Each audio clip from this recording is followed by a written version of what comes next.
Hey listeners, it's me, Steve, with a quick apology before we get into this episode. This podcast is supposed to be recorded during a bike ride, and you'll notice straight away that we're indoors. I drove out to Bathurst to record this with Marky, and we had a ride all mapped out, but then it rained, and it just kept on raining. With 10 hours of driving to make it happen, I decided to hit the couch and record while we were watching Poggy take Monument 2 of 5 for this year. And I don't really apologise if you hear it in the background. We are truly living in a time of greatness. I think it's likely that this won't be the last time that rain changes my plans because none of my equipment is waterproof. Life gets in the way of cycling, right? Anyway, you've bought your tickets, so let's get on the ride and see where it goes.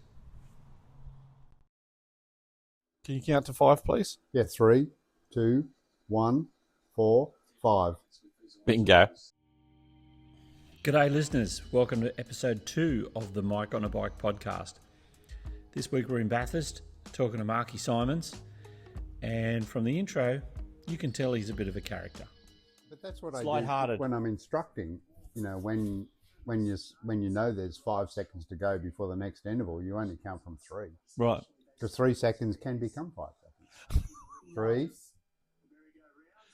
2, 1, rest now. Time is a construct, right?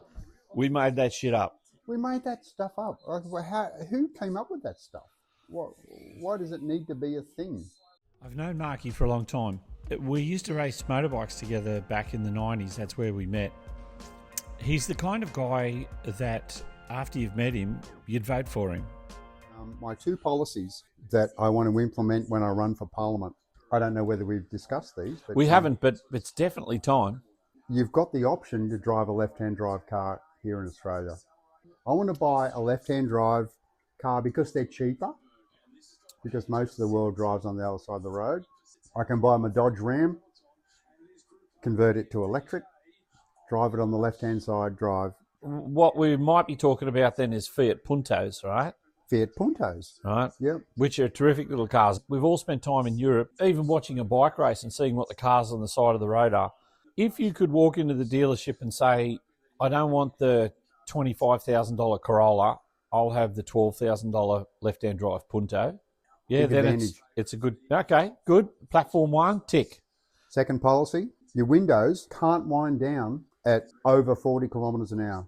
Car windows. No, can't wind them down. Your 2 platform policies are strangely vehicle specific. You're going to be, what, in the motor vehicle party? I'm in the Mark party. Why can't we wind down our windows over 40? Littering. It's just for littering, Just is it? for littering. But surely I we can find- litter at 38. Don't care. Most people, I've found... People don't litter at 38. Nah, they as a litter at bike rider- 65. As a bike rider, I've found If that... it comes out of a car heading towards you on a bike, it's coming at 60. No, not even that. I've found that having ridden around a lot of regional New South Wales and even regional Victoria and South Australia, you know when you're between 10 to 15 kilometres away from a town, when you start seeing fast food wrappers, empty coffee cups out the window. People finish buying that stuff and they drive for 10 or 15 Ks. They're done with it. The chicken bones have been sucked dry. They wind the window down, boom, out it goes.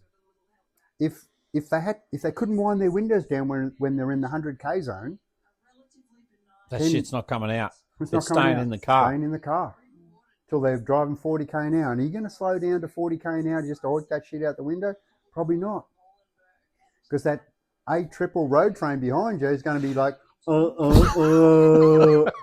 hurry up. And I'm going to say this is 100% your specialty area. What you will get from a conversation with Marky Simons is something that appears to be utter lunacy. Right? Just a crazy piece of nonsense. But just wait 2 minutes and everyone's going to agree. You're not going to throw if you go. It takes you that long to get out of town. Just keep it. You just put it back in the bag And when you get home, you get the bag, you Yeah. take it inside Take the it house. inside. It's got the bones in it. Yeah.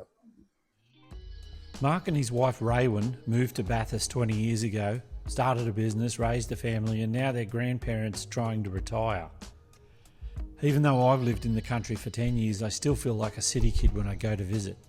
They have a tolerance for snakes which scares the shit out of me, and their willing cohabitation with spiders is regularly a deal breaker.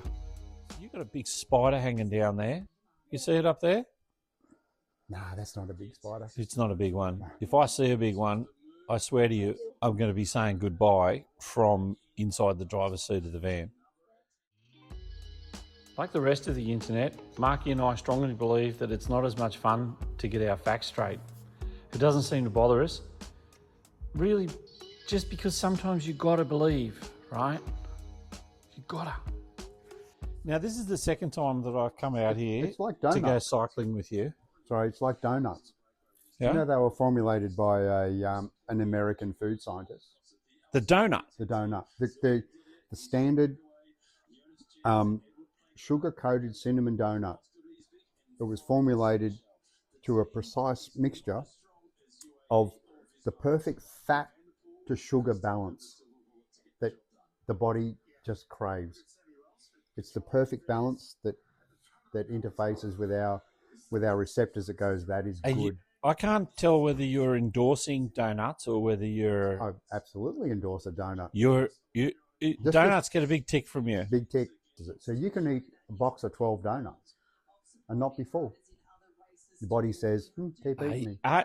Have you done this? Yeah, I've eaten 6 donuts, 6 cinnamon donuts, no problem. I think that we should be glad that it's a public holiday and the donut emporiums of Bathurst are closed because, you know, I got a big drive ahead of me. There is nothing stopping me from finding the donut place and seeing how many donuts we can eat. 6, easy. The proper fresh ones from the Donut King, they're golden. Now, I've got some wagon wheels in the van. Have you? How long since you've had a wagon wheel? Been some time. You want a wagon wheel with your cup of tea? Are they the proper big ass ones? No, Or are they're they the shrunk? minis. They're the front wheels off the wagon or the They're back wheels the off front the wagon? wheels. They're the front wheels off the wagon. How good are wagon wheels? Front wheel of the wagons are pretty good, but They're great, a aren't bit they? smaller than I Well, remember. I mean, the it does. wagon wheel. It does. Look, this is the standard argument. It does say on the packet minis. 8 minis. Mini. They are intentionally smaller. Yeah. You can still buy wagon in the supermarket. You can still buy standard rear wheel. Rear wheel wagons. Yeah, rear wagon wheels. Are they front or rear? Marky has a war chest of what I call factoids, semi-truths wrapped in plausibility, but ultimately still nonsense. Here's a great example. Although I'm not against alcohol. I'm not against it. I wonder where I am on the spectrum. I'm definitely not in the middle. It's along the lines of gambling. I think we should get rid of gambling. But alcohol, interestingly, it's not banned under WADA's drug protocol. Nor is because nicotine. it's not performance enhancing. I would argue against that. You think It's it the is? fastest metabolized energy source of anything. Short-lived, sure. But imagine giving someone a shot of tequila, 5 Ks from the finish of a race. Boom, they're on. They're feeling no pain.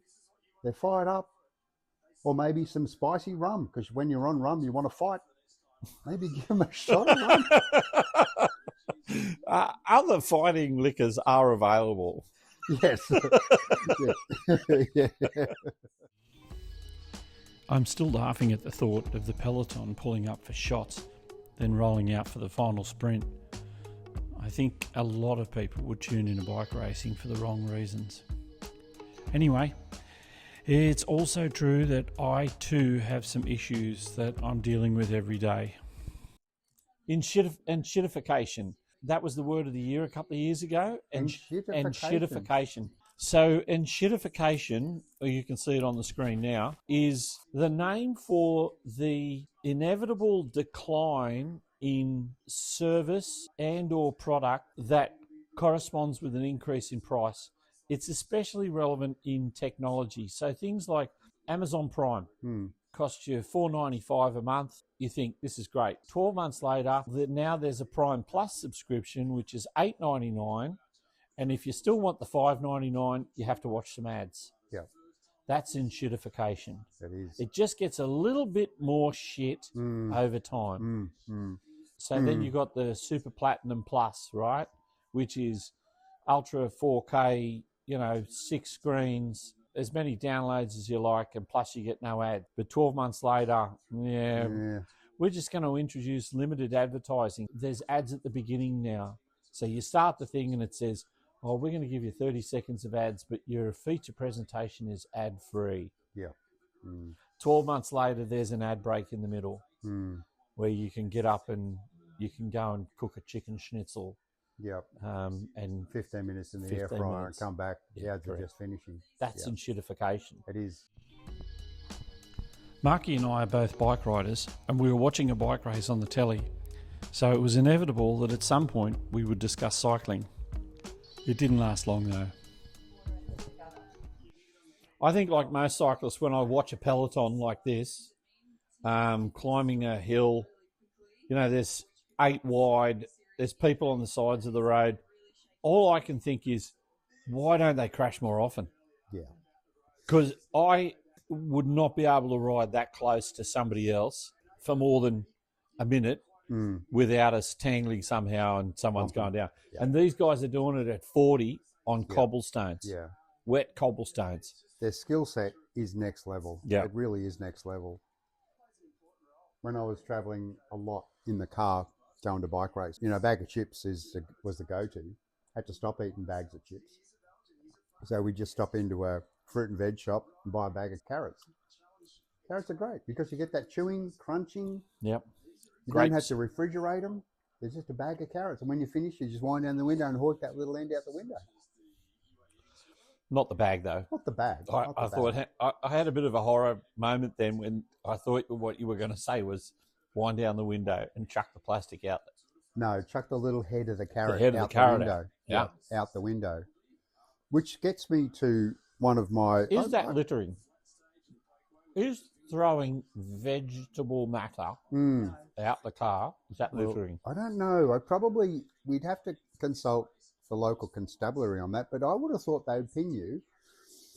I tell you what does annoy me as a bike rider, riding along a road and seeing a banana peel just left random in the verge. They're obviously coming from a bike rider because car drivers aren't throwing banana peels out. It's a bike rider. He's just dumping it there. It's dumping it there. Like, flick it off into the grass, people.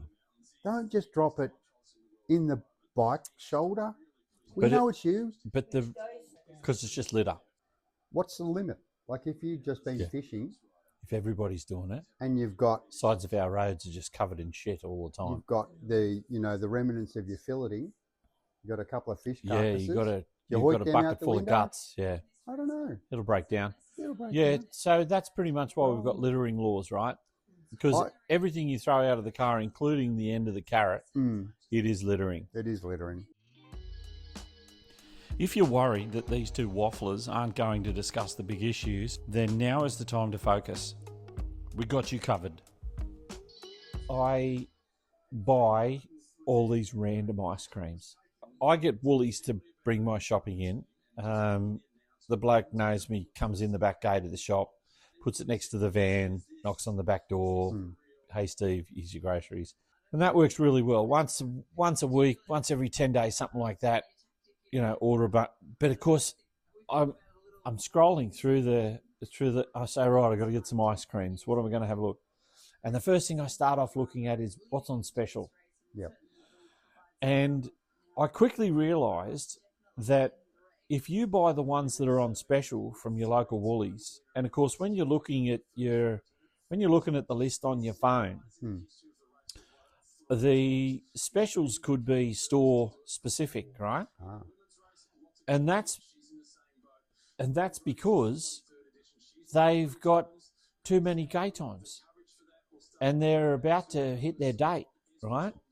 They've got a month's worth of gate times in stock and they've got to clear these things out. So gay times are on special. So if you buy them on special from the local woolies, they're old. You better eat them quick. And the crumbs on the outside are not crunchy anymore. They're soft. Yeah.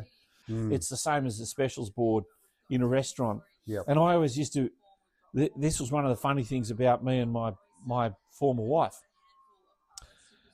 We'd go to a restaurant and I'd order off the chef specials, because what I'm interested in is somebody exploring their craft, right? So I'm thinking the chef is down the markets. He sees that there's artichokes. Oh, artichokes are in season. Oh, hang on, I've got artichokes over here and I've got leeks over there. I could make my famous leek and artichoke ragu, right? And so what's on the specials board tomorrow is artichoke and leek ragu. And I made the mistake once of telling my former wife that this is the reason why I order from the chef specials board. And she said, no, they're on special because they're going off in the freezer. Yeah, that's right. It's true.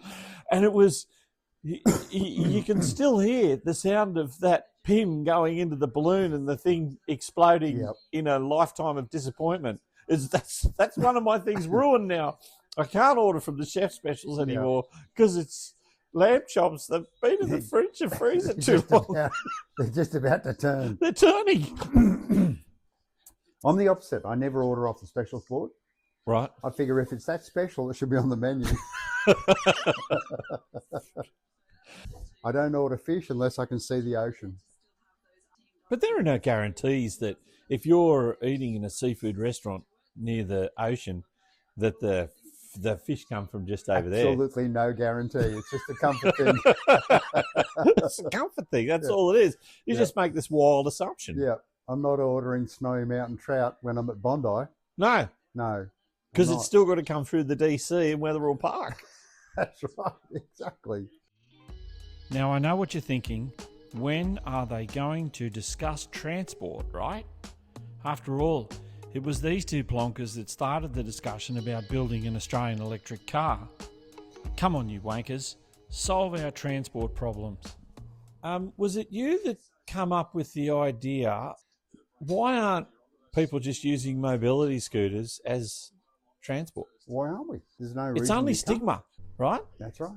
Well, when you break it down, really a car is mobility transport. So the little mobility scooter that you can charge from the solar panels. Yep. And you can go and do your shopping. Yep. Hey, and you don't have to wear a helmet. No, that's interesting, isn't it? There's no rollover protection required like there is on a quad.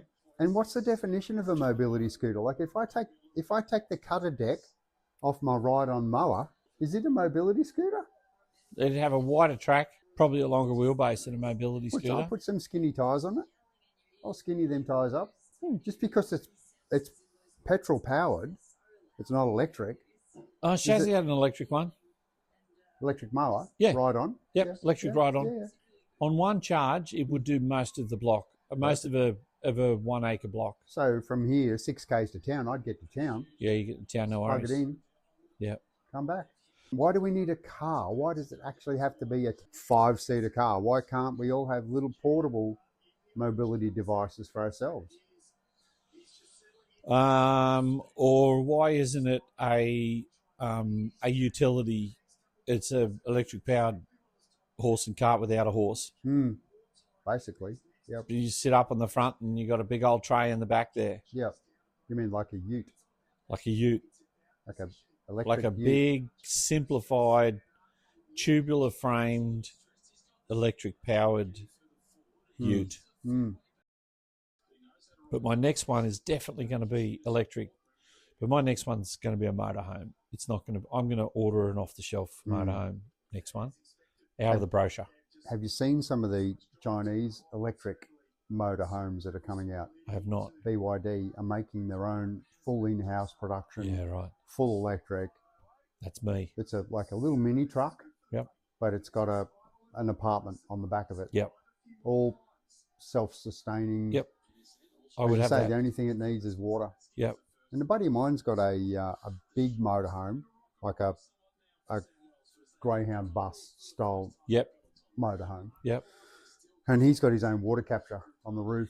Got gutters, little gutters down. goes into the tank that's Into under the his tank. bed. Yep. I think his tank will take 400 litres. Yeah. Sits under his bed. Yeah. Yeah. Now, I want to read through, and I did warn you this week that I was going to do this. Yep. I want to read through the list of some of the crazy but incredibly sensible things that have come up in our discussions. I know there's a list back here. Oh, here we go. Erosion, love it. We should be grateful. That is true. We should be grateful, because if there wasn't erosion, we wouldn't have such things as the three sisters, as the seven apostles. Well, there used to be 12, and now there's only 7 because of erosion. Is that right? We're down to 7. I think we're down to 7. Yeah, they're fading. The apostles are fading. Ayers They Rock, fall over. Uluru wouldn't be there. Grand Canyon wouldn't exist. Erosion. I'm for it. Stop putting those little little green bags of sand in the gutters, people. Stop it. Let nature take its course. Let it run free. Because the water course can be pretty. Can be pretty. Some people are trying to hold back the tide. You can't do it. Erosion. Keep it going. So what? GST. Number 1, work out how much the country needs to run. Yep. Number 2, what is that as a percentage of every single dollar spent, including water and giant dump trucks and houses, everything. If it's 15%, then everything you buy is a 15% GST. No rebates for business, just pay it. No PAYG, no income tax, no stamp duty. Tax law would be about 3 pages. Done. It's a simple process. That's all that needs to happen. Work out how, it's like you're running any small business. Work out what your costs are, work out what you need to make as income, and charge accordingly. That's it. There's no rebate, BHP. You're buying 10 of those dump trucks. You're claiming back the GST. I'm sorry. No. Just pay your 15% or whatever the percentage is. There's no other taxes. Simple, 3 pages. So we figure out what it costs to run the country. Yep. And Because that's a number. It's a number. It's a number. It's $46 trillion. Okay. That it costs to run Australia to do all the things that we say that we're going to do. What's our turnover? Costs 46 trillion. What's our turnover?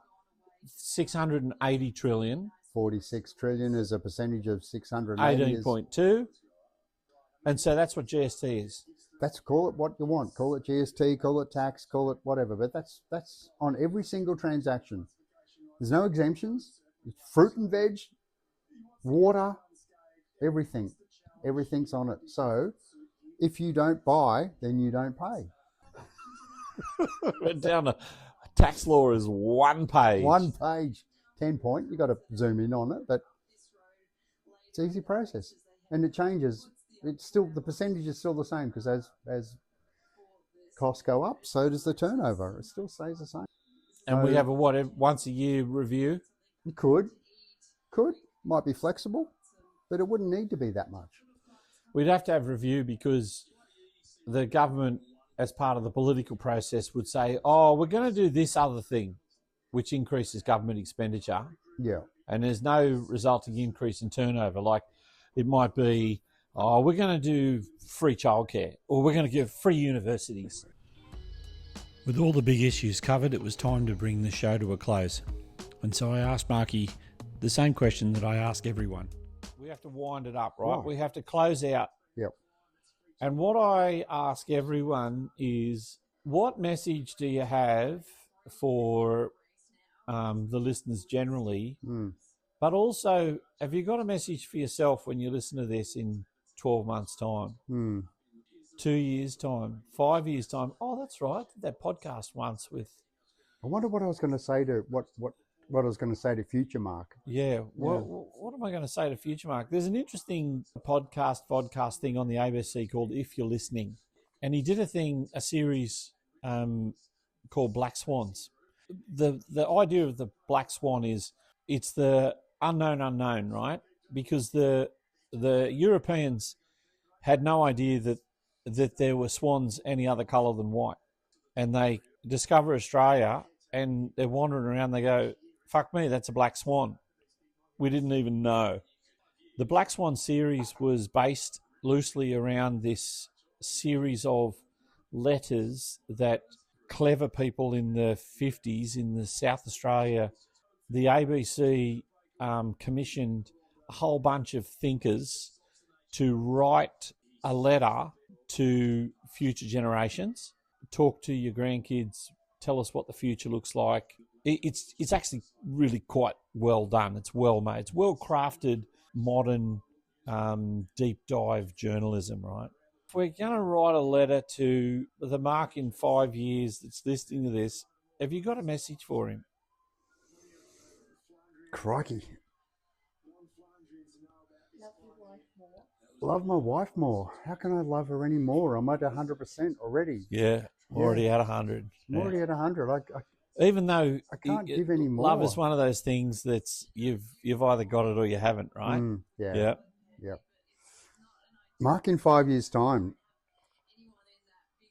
how are you listening to this in 5 years' time? Is it just broadcast? Well, presumably things aren't going to be changing that much. The technology's not going to... It's not like we're going to have chips in our necks. Yeah, maybe. Not in 5 years. Maybe in 20 years. 20 years. Yeah. I came up with this idea. You know this... these things have got them RFIDs, right? NFCs. Yeah. Right? Why can't I have an NFC in me bum? Right? I've just got a small chip. It's in me bum. When I walk into Woolies, it goes bleep. It knows I'm in there. I pick the things I want off the shelf. It goes bleep, bleep, bleep in the cart already. I wheel the cart out and it charges it to me bum. Why can't we do that? I can nearly do that now with the Bunnings app. You walk around, you scan it yourself, you just pay in store, walk straight out. See ya. Yeah, can you? Yeah.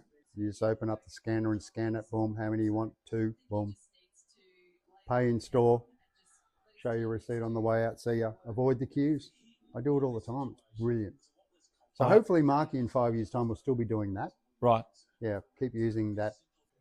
In 5 years' time, I'll be halfway between the 65 and 70-year-old masters age group, which is it's a tricky time. It's a tricky time. Yeah. Like, 5 years' time, I haven't broken any more bones in that time. So crash a bike less would be a good message. I hope you've crashed a bike less in the last 5 years, Marky. And I hope you're in good health because you've probably only got 1,058 Mondays left in you. So make the most of it. What is the count now, do we know? It's probably around 1,300, 1,250 Mondays left in me. You probably should explain your Mondays remaining theory. It's an easy formula. It's like my GST formula. Yeah. What are you going to live to? Say 95? Do you reckon you'll make it to 95? Maybe.